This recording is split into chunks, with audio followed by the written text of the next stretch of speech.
a marca, eu diria que a marca que eu tento deixar enquanto pessoa LGBTQIAPN+, em produções audiovisuais é essa, tentar trazer representatividade com naturalidade.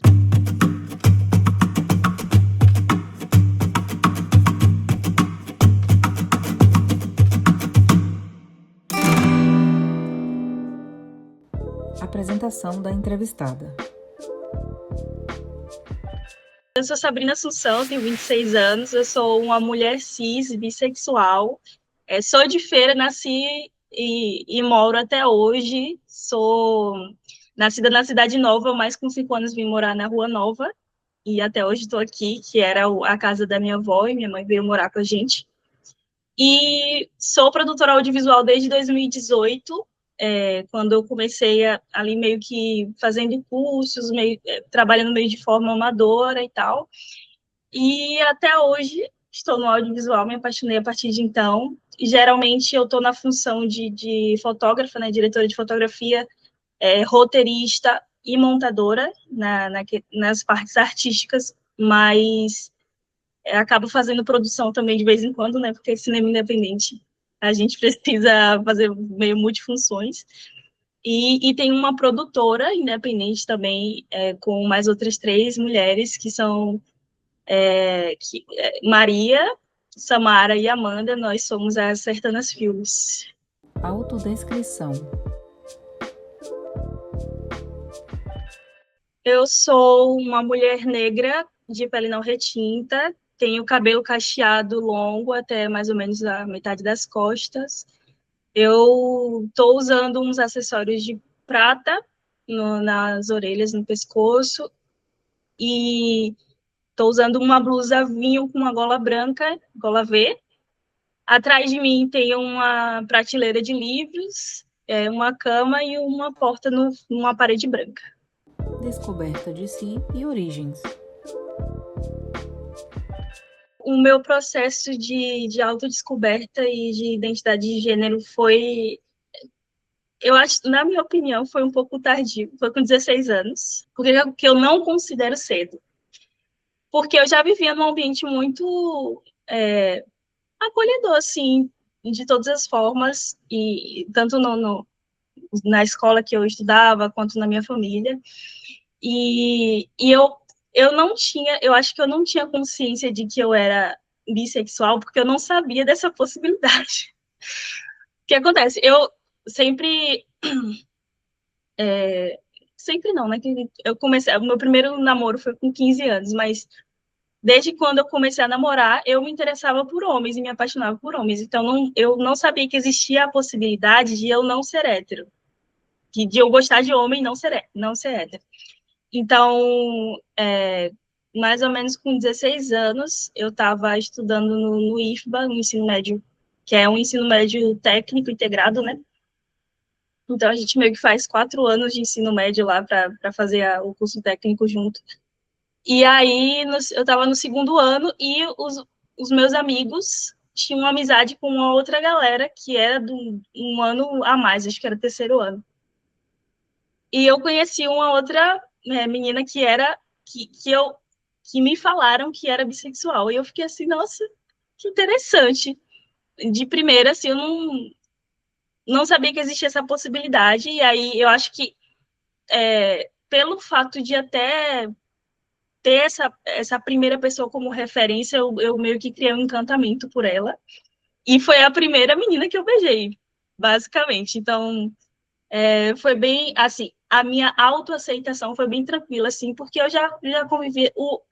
O IFBA é um ambiente que apesar de ser um ensino técnico, assim, focado em ciência e tecnologia, é um lugar de instituto federal, né? Como se fosse uma universidade federal. Então, os professores são bem instruídos, existem eventos que valorizam a diversidade, então já tinha simpósio de gênero, essas coisas. Então, acho que foi muito tranquilo para mim, assim, porque eu acabei tendo esse ambiente que favoreceu, sabe? E também minha mãe nunca foi uma pessoa preconceituosa, assim, porque eu vivo, até hoje, naquela época, eu vivo com minha mãe e minha irmã, que é irmã gêmea, inclusive.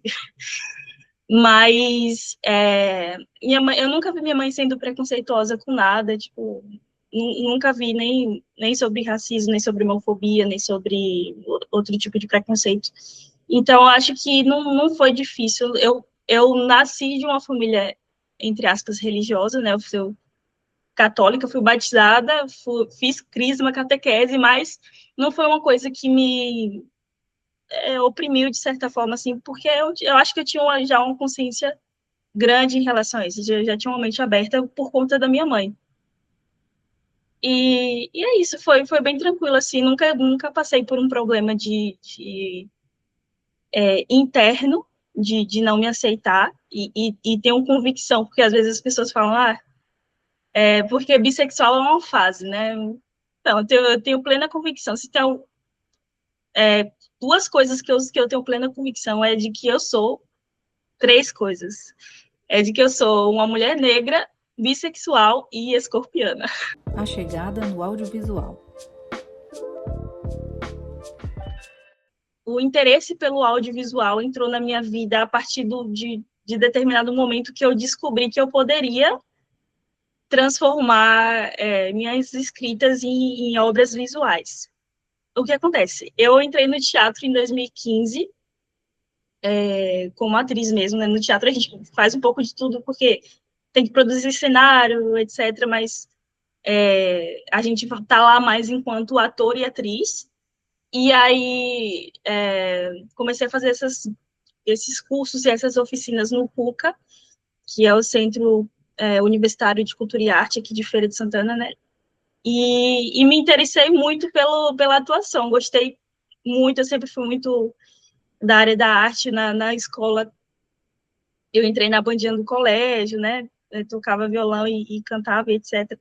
Então, minha mãe me matriculou no teatro, eu e minha irmã também, porque a gente era um pouco tímida na época, e o teatro ajudou a gente a criar mais desenvoltura e a gente acabou se apaixonando também. Em 2017, a gente entrou numa oficina de teatro realista, que o professor era também produtor audiovisual. Então, ele fazia umas experiências com a gente de transformar a nossa atuação de teatro para atuação de audiovisual, né? Que para o palco é uma coisa e para a câmera é outra. Então, a gente aprendeu essa transição de teatro para audiovisual e acabou se interessando, mas o meu interesse pelo audiovisual é porque eu achava muito bonito, eu sempre achei muito bonito contar histórias. Eu, em vez ou outra, escrevia contos, escrevia coisas, e o primeiro roteiro, inclusive, que eu desenvolvi junto com minha irmã e outros roteiristas foi a partir de um conto que eu tinha escrito na adolescência. Então, eu me apaixonei pela parte técnica mais pelo fato de ter a necessidade, em primeiro lugar, né, de ter a necessidade de ter alguém na equipe, por trás das câmeras, para poder produzir aquilo, mas depois eu acabei me apaixonando porque eu, conhecendo melhor, eu vi que era o que eu realmente queria fazer. Eu amo atuar, tipo, a atuação é uma coisa que está num lugar, assim, que eu sou apaixonada, se me chamarem eu vou, mas numa produção que é minha, entre atuar e fazer a equipe artística, eu prefiro estar por trás das câmeras fazendo a equipe artística, sabe? Mas é porque eu acho que é um processo muito coletivo, assim, especialmente o cinema, que é uma arte que envolve muitas pessoas, mas quando eu comecei a atuar para o audiovisual, era num processo um pouco escasso, né? Então, a gente fazia tudo, a gente, mesmo que escrevia o roteiro, dirigia, filmava, atuava, etc. E aí era uma coisa muito amadora, porque todo mundo fazia tudo, né? E aí o que acontece? Depois de alguns processos muito desgastantes, muito que a gente viu que não estava dando certo a relação e que estava mais atrapalhando do que ajudando, eu e outras, coincidentemente, isso não foi uma coisa que foi pensada, eu só quero mulheres. Foi uma coisa que foi natural mesmo para a gente. E aí eu e mais três mulheres decidimos criar a nossa produtora audiovisual, que ainda não é uma produtora independente brasileira, porque não tem CNPJ, mas é um coletivo que a gente tem um trabalho consistente ali desde um ano retrasado, mas eu acho que a gente conseguiu chegar nesse resultado justamente por causa da competência e da cumplicidade entre essas quatro mulheres, que foi quando a gente formou a Sertanas Filmes, né, que é a nossa produtora, que a gente produz audiovisual, cinema, é, to, basicamente vídeos, qualquer material em áudio e visual. Experiências no audiovisual. Nesse meu processo, na minha trajetória no audiovisual, até então tiveram três projetos que eu considero muito relevantes. Os três em instâncias diferentes, mas eu quis trazer esses porque acho que são marcos assim na minha trajetória artística, né? Mas o primeiro é enquanto atriz, eu participei de um curta que virou média, que depois virou longa, mas a princípio seria um curta que é dirigido por Rafael de Oliveira, Rafael Fernando Oliveira, que é três, e, e foi um curta que basicamente foi uma comprovação para mim de que eu era uma boa atriz, porque até então os trabalhos que eu tinha trabalhado enquanto atriz eram trabalhos que eu mesma produzia, e, e eu não tinha essa confiança profissional enquanto atriz, e esse foi um projeto que eu fiz o teste, fui selecionada entre muitas para fazer esse papel, e eu fiz o papel da Gabi, que era a melhor amiga do protagonista, que era um protagonista gay que estava na sua vida lá, entrando para a universidade, começava a vida sexual e amorosa, né, nesse período conturbado da vida, e a minha personagem também acabou, coincidentemente, sendo uma personagem bissexual. Acabou não, né? O roteirista escreveu ela assim, mas é porque essa informação eu não tinha antes de fazer o teste, então foi bem interessante. O roteiro era escrito por um homem gay e dirigido também, foi o mesmo, né? Foi Rafael que dirigiu e escreveu.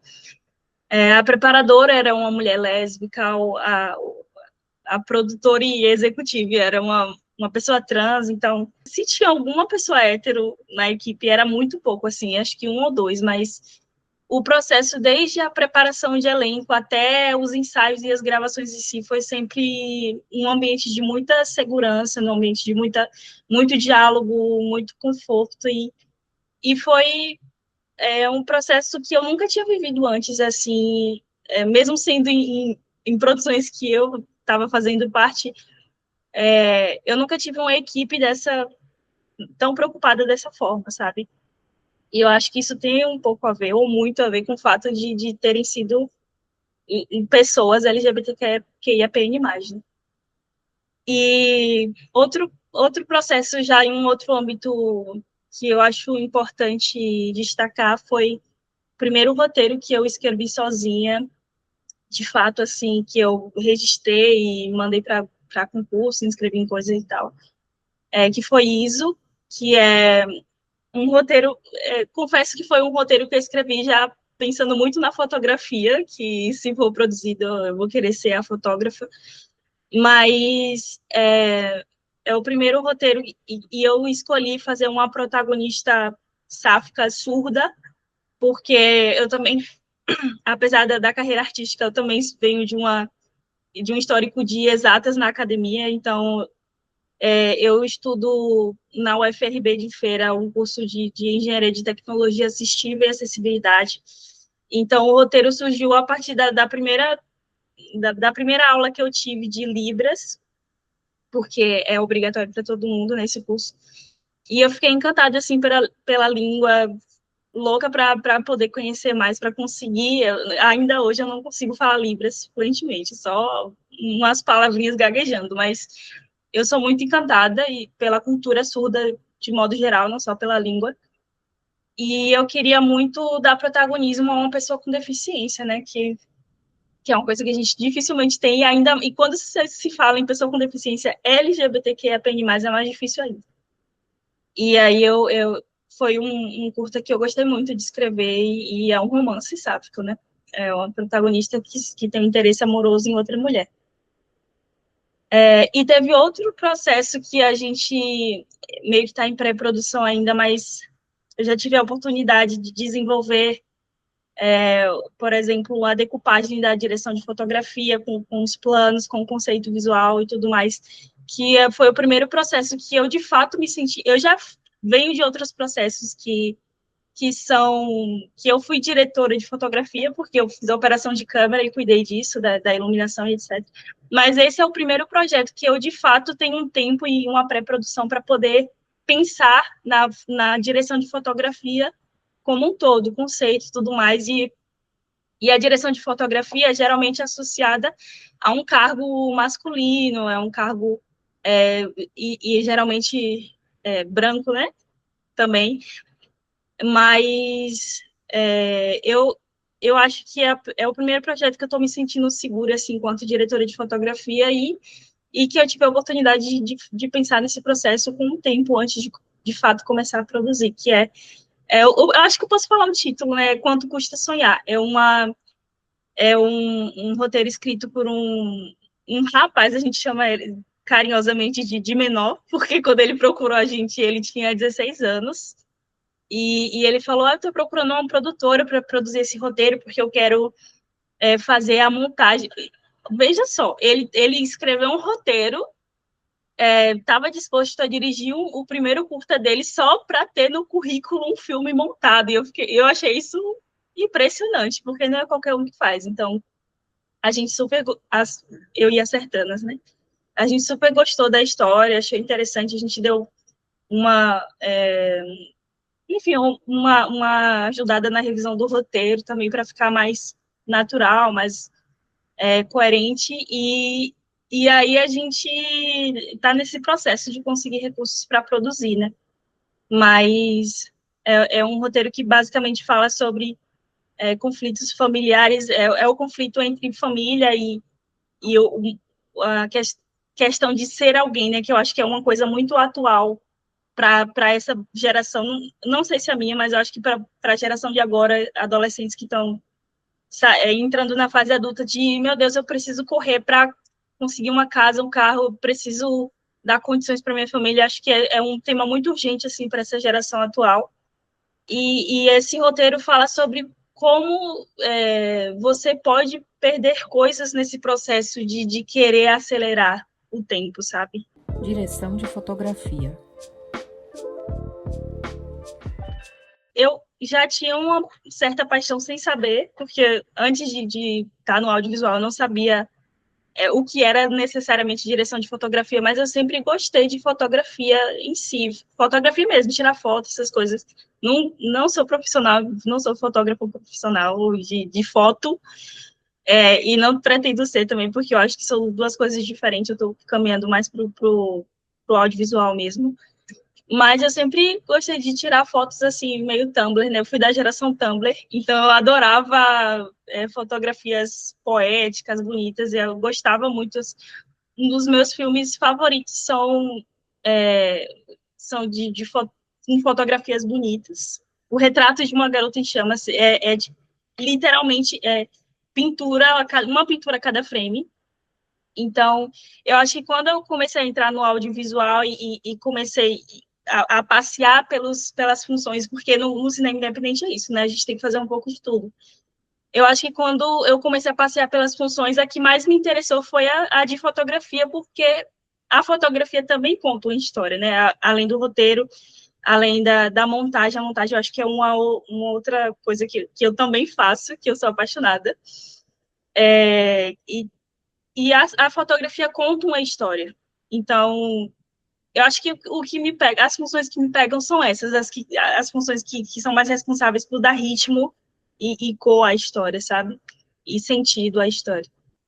Recentemente, eu comecei a assistir entrevistas também de mulheres fotógrafas, especialmente mulheres negras, brasileiras, latinas, que que tem uma trajetória, uma abordagem decolonial, assim, da fotografia, né? Porque por muito tempo se achava ruim você ter uma pele negra para fotografar, porque era muito difícil fotografar. Mas de que, sobre qual perspectiva, né, que é difícil fotografar uma pele negra? Será que é porque não existe, os estudos europeus não se preocuparam com isso? Então, eu tenho tentado, assim, pegar referências mais próximas a mim, brasileiras, mulheres negras, para poder, mesmo fazendo cursos que podem ser considerados ainda eurocentristas, a gente transformar isso numa coisa que faça sentido para a gente, né? LGBTQIAPN+, na família e 7. Eu percebo que entre a comunidade, os filhos LGBTQIAPN+, são mais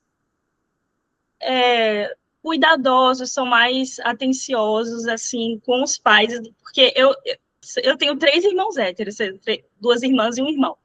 Então, a impressão que eu tenho é que, mesmo tendo uma família acolhedora, eu sou a filha que mais sabe, atenciosa com minha mãe, a filha que mais abre mão, assim, para não estressar outra pessoa, a gente acaba, às vezes,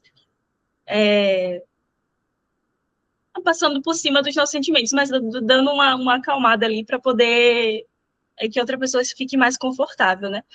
O que eu percebo em outras pessoas da comunidade é também um pouco disso. Então, acho que isso acaba abrindo mais o nosso olhar, a gente acaba ficando um pouco mais sensível a coisas que provavelmente outras pessoas não, outras pessoas do mundo heteronormativo, por exemplo, não se ligaria. Então, eu acho que tá intrinsecamente a ver assim com o fato de como a gente trata o mundo. E eu falo a gente trazendo um pouco a Sertana de novo, porque somos 4 mulheres, mas as 2 LGBTI e as outras 2 hétero, inclusive, a outra LGBT é a minha namorada nesse processo, mas eu percebo que a gente tem um trato mais cuidadoso, porque a grande indústria de audiovisual não tende a olhar para o conforto e por manter um ambiente seguro para outras pessoas da equipe e também para os atores. Às vezes, eu via coisas absurdas, assim, de deixar ator durante horas esperando antes de começar a gravar e tal. E é uma coisa que a gente se preocupa muito enquanto produtora, sabe? A gente quer o bem-estar de todo mundo, independente se a pessoa está no elenco ou se a pessoa está servindo um cafezinho, entendeu? A gente tem essa política de cuidado, assim, nas nossas produções, em tudo que a gente faz formulários para a pessoa dar sugestões, dicas, reclamações, denúncias, caso haja alguma coisa grave ou que alguém tenha incomodado a pessoa nesse sentido. Cuidar, enfim, da alimentação, ver isso parece ser um pouco intrínseco do set, né, que é saber se a pessoa tem alguma alergia ou algo do tipo, isso é normal. Mas eu acho que a nossa vai além disso, a gente meio que se preocupa realmente do bem-estar de cada um ali, porque eu acho que quando as pessoas estão bem, quando as pessoas estão se sentindo leve dentro do set, o trabalho flui melhor, sabe? Eu acho que o processo é muito importante. Tem gente que se importa muito com o resultado. Tipo, eu vou contratar essa diretora de arte porque ela é muito boa, ela entrega um resultado magnífico e já ganhou premiações, etc. Mas para a gente talvez não seria interessante se fosse uma pessoa difícil de lidar no set, sabe? Então, são coisas que eu acho que a gente acaba desenvolvendo esse olhar por conta de vivências que a gente já teve. Sensibilidade LGBTQIAPN+. Eu acho que as minhas obras refletem um pouco na minha experiência enquanto pessoa LGBTQIAPN+, já falei um pouco sobre como é por trás, né, das câmeras, como é o processo, como a nossa prioridade com cuidado e tudo mais, mas eu acho que na frente da tela em si, na história, tem um pouco da sensibilidade de trazer naturalidade para as histórias LGBTs, né? Basicamente, eu tenho participado de filmes também que não têm personagens explicitamente LGBTs, e isso eu acho que é natural quando a gente trabalha com outras pessoas, mas em obras que eu tenho alguma função artística ou algo do tipo, eu sempre prezo por trazer isso, porque eu acho que é uma coisa que a gente, enfim, a gente tem pouco, às vezes pode acontecer da gente ficar meio, poxa, será que todo filme que eu fizer, eu já tive essa noia, assim, de todo filme que eu faço tem que ter um personagem LGBT, isso é meio, sei lá, pode soar meio como monotemático, mas é porque, assim, é o que a gente pode trazer de referência, trazer de representatividade para as obras que a gente participa, porque já é tão pouco que a gente consegue ver, já é tão pouco que a gente consegue assistir e pensar assim, nossa, isso realmente é natural, isso acontece com a gente.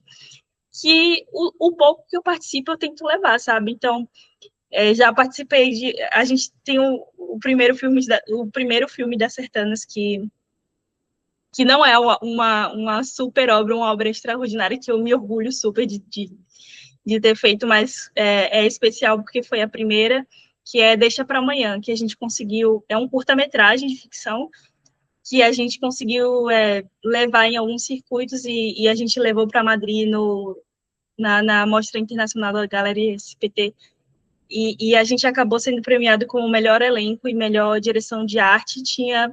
Não era uma história LGBT, mas tinha um personagem ali que era originalmente um homem gay, né? Então, basicamente, é como se fossem easter eggs que a gente vai deixando para tentar criar um pouco de representatividade.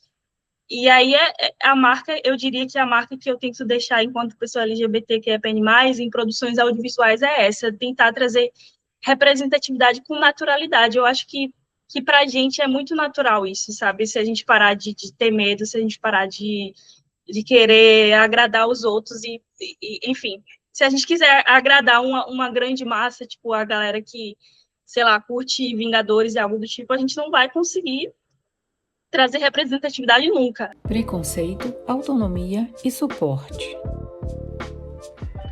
Por ser uma mulher que não performe aquele estereótipo de pessoa, de uma mulher que gosta de outras mulheres, eu tenho uma certa passabilidade se eu não anuncio que eu sou LGBT, né? Digamos assim. Então, acho que, de certa forma, as dificuldades que eu tive na minha trajetória no audiovisual foram mais ligadas a ser mulher e ser uma mulher negra do que, de fato, ser LGBT. Eu acho que isso de certa forma,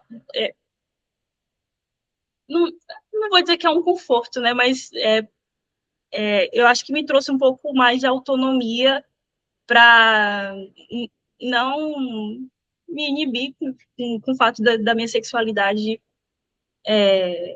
não atrapalhar minha trajetória no audiovisual, mas, por um lado, eu acho que a gente tem que celebrar isso, porque é uma naturalidade, uma normalidade para mim, que eu gostaria que fosse para todas as outras pessoas da comunidade. Gostaria muito mais de ver pessoas trans, travestis, por exemplo, no audiovisual, é uma coisa que no meu círculo de contatos profissional, por exemplo, eu não vejo muito, sabe? Especialmente em equipe técnica, e é uma coisa que eu gostaria muito que tivesse mais. Então, acho que quando a gente tem esse ambiente confortável, essa trajetória confortável, digamos assim, como foi a minha trajetória sendo LGBT, a gente precisa celebrar e tentar trazer mais para junto pessoas como essas. Mas, por outro lado, eu sinto que as dificuldades que eu tive enquanto mulher foram bem, assim, duras no sentido de perder oportunidades mesmo por conta disso. E aí, eu acho que é uma dificuldade que todas as pessoas têm, mas eu tenho um ponto que talvez seja um diferencial, porque vou trazer um contexto, né? Dentro do audiovisual, o que eu vejo muito são mulheres que são sombras de seus maridos, né?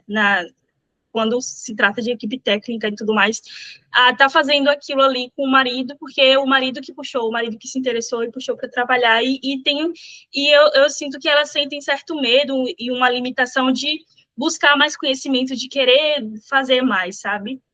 E, e eu sendo uma pessoa sou bissexual, me atraio por homens também, mas estando em um relacionamento com uma mulher há mais de 7 anos, eu acho que eu meio que criei essa autonomia de eu mesma buscar o conhecimento e dizer, não, eu, ser mulher não vai me limitar.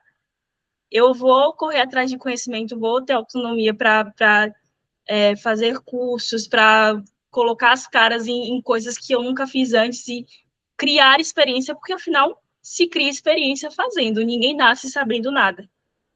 Então, os homens têm mais oportunidades, especialmente homens brancos têm mais oportunidades de errar, de fazer mais vezes sem tanta cobrança, porque por conta da condição deles, mas a gente também tem esse direito, então por que não correr atrás, quebrar a cara, ter o direito de errar para conseguir aprender? E assim, eu sou uma pessoa que eu não tenho medo de errar, não tenho. Eu reconheço as coisas algumas coisas que eu fiz durante a minha trajetória que não são absoluto cinema, mas que contribuíram para que hoje eu fosse a pessoa que eu sou, a profissional que eu sou no audiovisual, e que eu vou continuar buscando para ser melhor ainda, para ser melhor ainda daqui para frente. Então, é basicamente isso. Eu acho que talvez ser LGBT nesse sentido me deu uma liberdade de não me ser sombra de um outro homem, sabe? De não ficar dependendo de que outras pessoas abrissem um caminho para mim. Trabalhar com minha mulher, assim, é uma coisa que, para mim, foi divisor de águas, porque tem gente que fala que, como é que vocês conseguem trabalhar juntas e não se estressar? Eu acho que para a gente foi o contrário. Quando a gente decidiu que ia abrir a produtora, que ia trabalhar juntas, foi uma coisa que acrescentou no relacionamento, assim. A gente se relacionou melhor, não que antes fosse ruim, mas eu acho que por dividir mais experiência, por dividir mais momentos e por dividir questões de outras áreas da vida, a gente acabou tendo mais cumplicidade uma com a outra também. Então, acho que quando o relacionamento bom, o fato de trabalhar junto, isso potencializa ainda mais, assim como se for ruim, talvez potencialize para o lado ruim, né?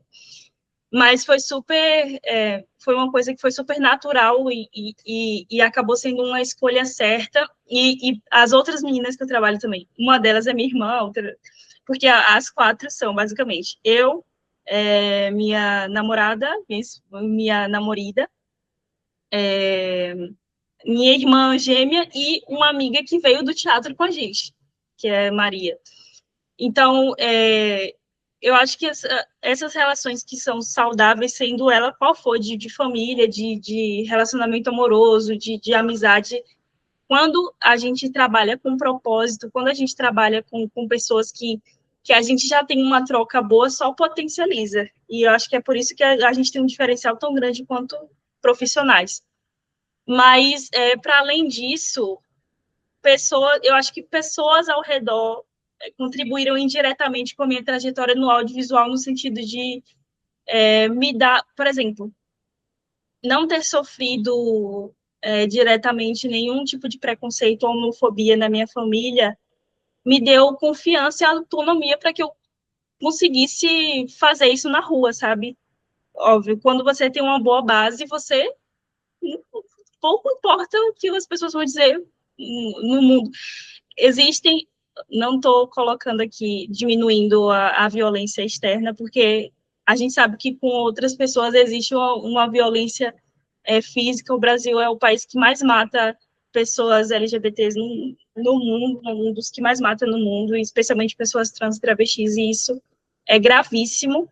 Mas eu acho que quando não é uma violência direta, quando é uma violência psicológica, moral ou institucional, a gente aprende a lidar melhor quando a gente tem uma base de casa. Então, acho que isso, o fato da minha mãe e da minha família terem me apoiado, isso contribuiu também na minha trajetória enquanto pessoa LGBT no audiovisual. Então, acho que a gente tem que dar esse crédito, né? Porque nossas mães, muitas vezes, são as pessoas que fazem a comida enquanto a gente está fora gravando, que cuidam dos nossos pets quando a gente não está, né, nossos gatos, cachorros e etc. Então, essa rede de apoio é muito importante, apesar de a gente não olhar muito para isso, assim, né, no quesito trajetória profissional, mas que seríamos nós no profissional se a gente não tivesse esse apoio em casa. Então, acho que a nossa família acaba contribuindo muito nessa rede também. Desafios e potencial criativo. A gente, aqui em Feira, a gente é muito escasso, né, a produção audiovisual, a gente não consegue tantos recursos, a gente muitas vezes trabalha com muito pouco dinheiro, então a rede que a gente cria com outras pessoas que fazem algo parecido com a gente é muito importante também. E aí a gente tem um coletivo de produtoras, basicamente pessoas que a gente já trabalhou junto em alguma produção, algum momento, especialmente teve um evento que a Sertanas co-realizou, que foi a primeira mostra de filmes feirenses aqui em Feira, foi a mostra Os Filmes de Feira, que aconteceu no início do ano passado. E aí essa mostra a gente meio que se juntou, era um resultado dos projetos da Lei Paulo Gustavo, né, da cidade, da LPG municipal.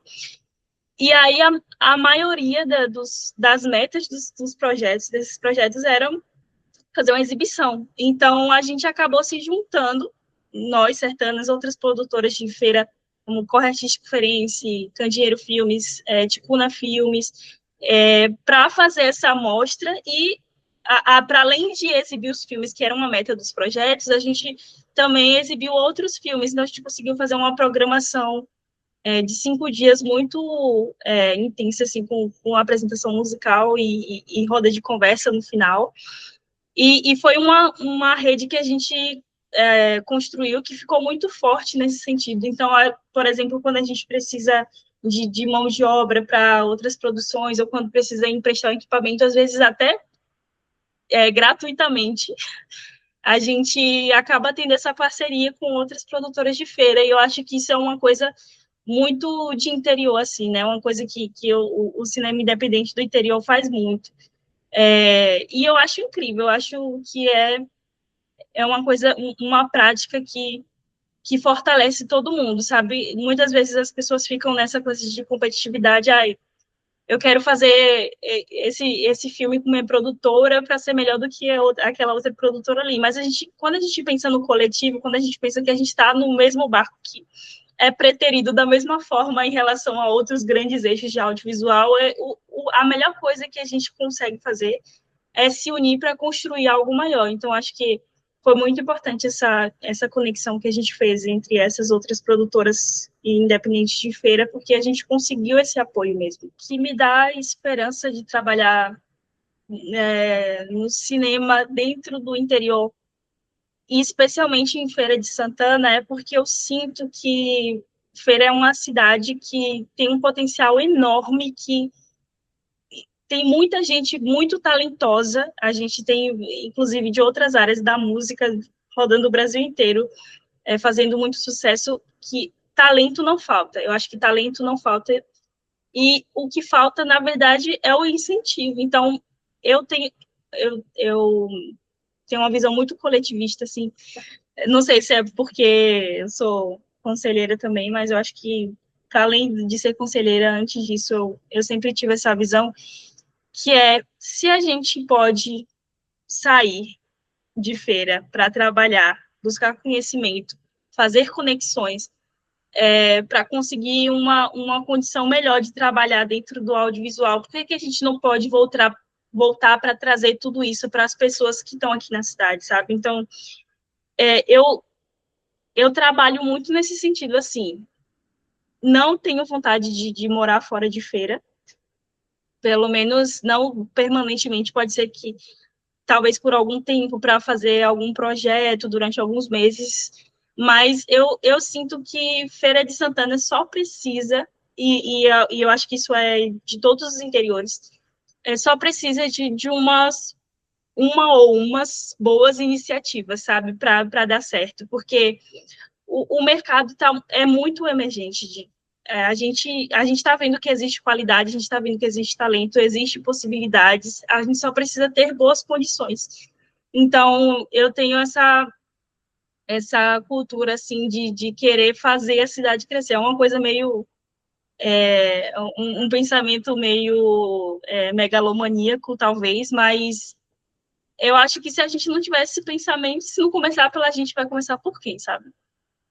Então, a gente tem que pensar em fazer isso, a gente tem que pensar em unir forças e ao invés de todo mundo sair para ir para São Paulo ou para Salvador, ou para o Rio de Janeiro, para querer produzir, a gente unir todo mundo para transformar a Feira de Santana num eixo audiovisual potente e que tem trabalho sempre, que não tem escassez de recursos, sabe? Que a gente tenha estabilidade profissional sem precisar sair da nossa própria cidade. Eu queria, de alguma forma, contribuir com a transformação no setor e na cultura de feira em si, né? E a começar por essa questão da inclusão mesmo, da gente conseguir olhar para as pessoas que, se você parar para pensar, existem. A arte é o refúgio de diversas, eu diria até chutaria, arriscaria dizer que da maioria das pessoas LGBTQIA+. A arte, independente de qual seja ela música, teatro, dança, performance, a cultura balloon, qualquer tipo de arte é a válvula de escape da pessoa LGBTQIA+. Então, por que que a gente não está vendo essas pessoas ganhando recursos e tendo uma condição de vida tão precária, sabe? Então, quando eu entrei para o conselho, eu entrei com essa visão da gente tentar trazer mais consciência, até para os governadores, para a população, sobre quem está construindo a arte de verdade, quem está construindo a cultura e quem merece receber um pouco enfim, os recursos ainda não são ideais, mas que merece receber um pouco mais de valorização, um pouco mais de reconhecimento por estar construindo essa cultura dentro da cidade, sabe? Então, quando eu entrei, de fato, como conselheira municipal de cultura, eu entrei querendo querendo ver essa transformação, querendo contribuir com a conscientização dessas pessoas e com as políticas públicas também, porque eu acho que as políticas públicas são uma porta de entrada para que exista acesso a essas pessoas, sabe? Se não fosse por isso, talvez a gente não conseguiria ver essas pessoas lá. Então, eu tenho essa visão, assim, de querer lutar pelo coletivo e querer ver os meus vencendo, pelo menos uma vez na vida, com essas melhores condições de trabalho e de profissionalização também. Acolhimento no mercado de trabalho. Eu não acho que a Bahia e o interior em si, e o audiovisual, de modo geral, seja um ambiente acolhedor para pessoas LGBTQIA+. Por conta dessa falta de cuidado mesmo, sabe? As pessoas, e por conta de quem majoritariamente está lá, né? São geralmente homens brancos, hétero, muitas vezes da elite, sabe? Que não tem muita experiência nem interesse por causas de outras pessoas, de outros grupos minoritários. Então, eu acho que, de modo geral, isso não acontece porque no audiovisual, de modo geral, não acontece um acolhimento para pessoas LGBTQIA+, né? Eu acho que isso tem mudado um pouco, não talvez não da forma genuína que a gente esperava, mas tem mudado um pouco com as políticas públicas de cultura, que exigem enfim, não exigem mais, dão indutores e cotas para pessoas LGBTQIA+, mulheres, pessoas negras, PCDs, e isso acaba dando um outro olhar, né, para profissionais desses grupos minoritários. As pessoas que estão lá em cima podem ver como uma oportunidade de conseguir algo melhor, então acabam incluindo, querendo ou não, pessoas LGBTs nas suas produções, mas eu acho que ainda não é o cenário ideal, entende? Eu acho que entre quando uma equipe que já está lá, né, há muito tempo, que já é aquela, sei lá, aquela produtora que ganha tudo, que produz o ano todo, tem que escolher entre uma pessoa travesti, por exemplo, e o brother dele, que já está lá trabalhando com ele há muito tempo, é óbvio que ele vai escolher o brother, entendeu? Então, acho que nesse sentido, não, de modo geral, não sinto que exista esse acolhimento, mas eu reconheço que pode estar melhorando e eu espero que melhore ainda mais e que seja efetivo, não só por conta de cotas ou indutores em políticas públicas, né?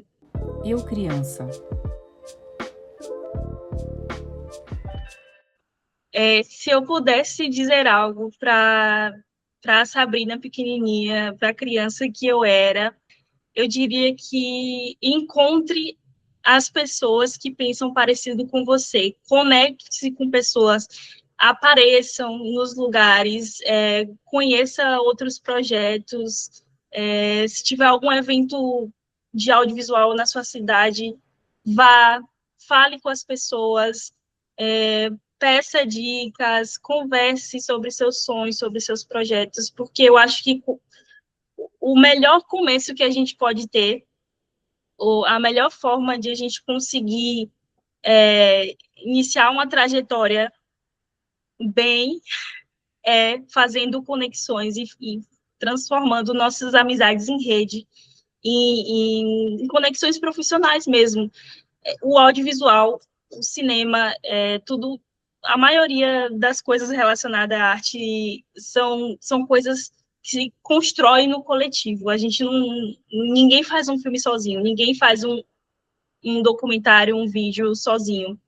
Então, encontre pessoas que têm os mesmos valores que os seus, encontre pessoas que têm os mesmos interesses que os seus e construa com essas pessoas uma trajetória, porque você conseguindo apoio, você consegue todas as outras coisas, basicamente.